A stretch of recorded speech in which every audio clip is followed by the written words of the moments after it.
using like Kel-Tec sub 2000 of all things. Yep. Too. It's like, I'm Jesus, very familiar. You know too. Then it's like that is one of the choices of all time. That's it's a real piece of shit. That's the gun that I like let Scott pepper spray me, and then I tried to shoot 2-liter bottles, and I was immediately realized that pepper spray blinds you. That's when you were like, okay, maybe we take a short break. Yeah, literally. That was god awful. Have you ever been full on pepper sprayed? No. You have, Brandon? Oh yeah. Yeah, it's not fun. It's awful. Yeah. How long did it bug you? Like, how long were you all right, so in my case, I was prepared for it, right? Because it wasn't like usual where you're attacking some lady and she gets to drop on you with the pepper spray. Like usual, like your casual Friday night. Yeah, like that's how most people get pepper sprayed. Usually you pop her on the side of the dumpster and then she's just... I thought she wanted it. You dead to rights. I just went to the gun store and I was like, do you have pepper spray? And they're like, yeah, that's the stuff that prison guards use over there. It's saber red with OC spray. I was like, give me a can. And I had milk. I had a jug of milk on the tailgate, and I had the hose ready. So right away afterwards, I was able to start getting clean. So that helped a lot. But still, there was so much burning that I couldn't really do much or see for like 20 minutes of like continuous cleaning and the snot, the amount of mucus that you produce from the OC.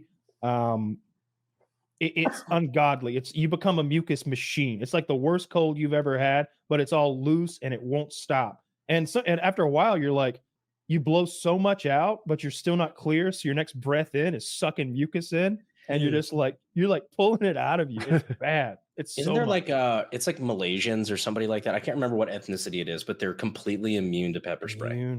That's crazy. Really? It's probably Indians. Now, Kyle, you did such a good job describing pepper spray. We goofed around with that stun gun thing. I might have my term. Yeah. I had a stun gun that I got at an army surplus store. Right. And that thing's kind of fun. But if I was really motivated, I think in the video, we just pushed right through it. Like, it was not that big a deal. It's just painful.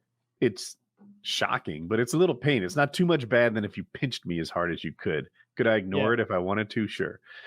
Have you been tasered like the real deal? I've been dry stunned, which is very different. And then obviously I shot Jeremy with the police taser, that X26 or whatever.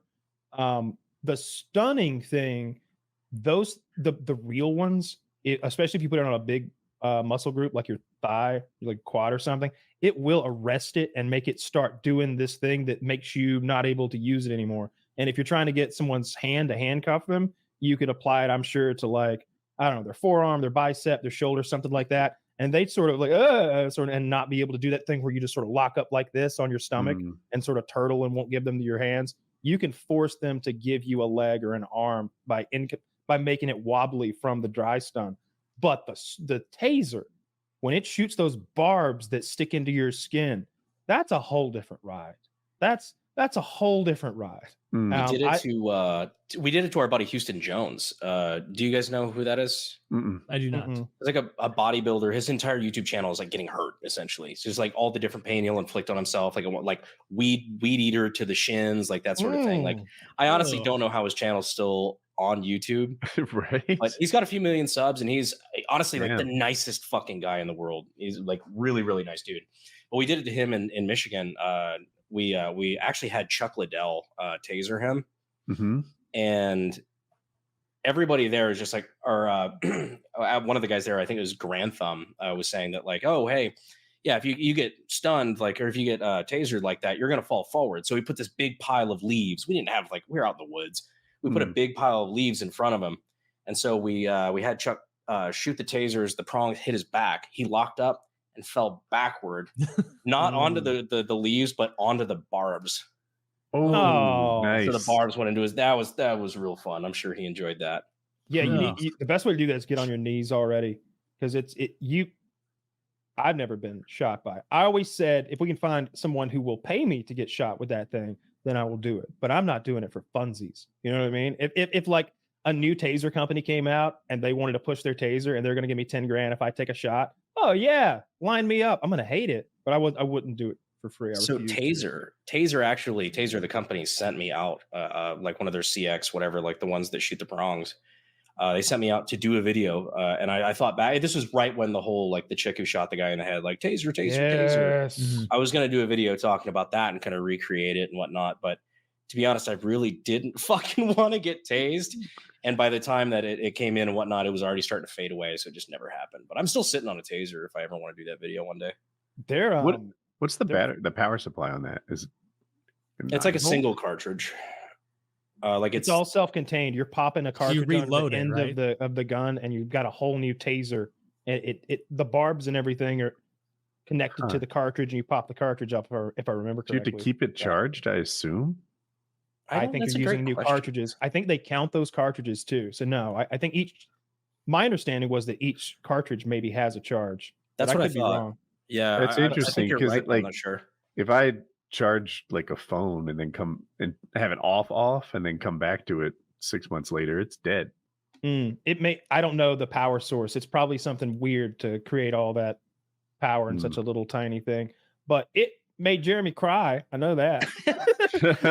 They made Jeremy fucking cry, and he's a good old boy. That might also be different if the power supply is completely cut off from the device. Like they almost have something that kind of like you have the strip that gets in the way of the batteries on like a new toy or some shit like that. So you have to pull that out to activate it. Right. As I was saying it, I was like, no there is clue. a slight drain on a turned off phone, but it still holds true that I can have a battery for an RC car not in the car, sitting on the shelf, and it drains. My intelligence with electronics is here. We're talking here right now. Yeah, what they need, I'm not nearly as close. They need a semi-automatic electronics. They need a semi-automatic taser rifle, because I watch all those police videos. Taser failure seems to me to be around 70%.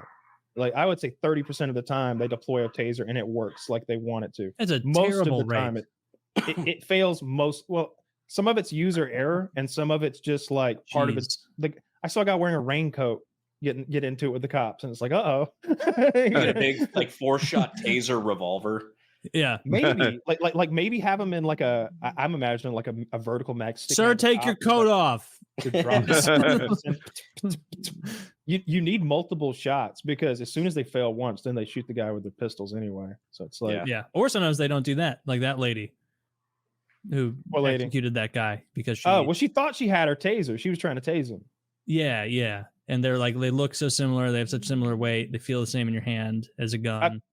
I said lady. It'd be different if they were wildly different tools on different sides of your belt that had different weights. I'm telling you, like you saw Shane Gillis colors. You saw Shane Gillis's sister trying to get her pistol back in her holster. I'm telling you, dude. Shane Gillis's sister. I saw some still of Vance, the Trump's VP, when he was on the airfield, and I saw I don't know, but it looks like that bitch is back in the lineup. How do you not lose your job after that? How's she? What? She couldn't holster up nice and clean. That bothered you? That's a fireable offense. If you're in that situation, put her life on the line. No, what she a didn't. Bigot. She was standing right by the Tahoe. I think it was my favorite part was that she tried to reholster, couldn't, and then like brought it back out. Yeah. Nobody saw that. Did anybody notice? Okay, I'm probably fine. This probably won't be a global thing. I bet nobody's looking. Nobody's looking. It's worse than that. There's a second video. All right, so when they left there, they all got in the same convoy and took Trump to the local medical center, wherever that was. She gets out and gets her gun out there and has the same shit happen. Like there's a whole other video of her in front of, at the emergency room, how you pull under that awning and there's like a brick little everything. Yeah. They're there. I'm sure they just took Trump into the emergency room. I wish there was footage of that. That's what I wanted to see. I wanted to see the ER receive Donald Trump. That would have been fun. And I got to say, why did he heal like the Terminator? Because it's an ER. What happened?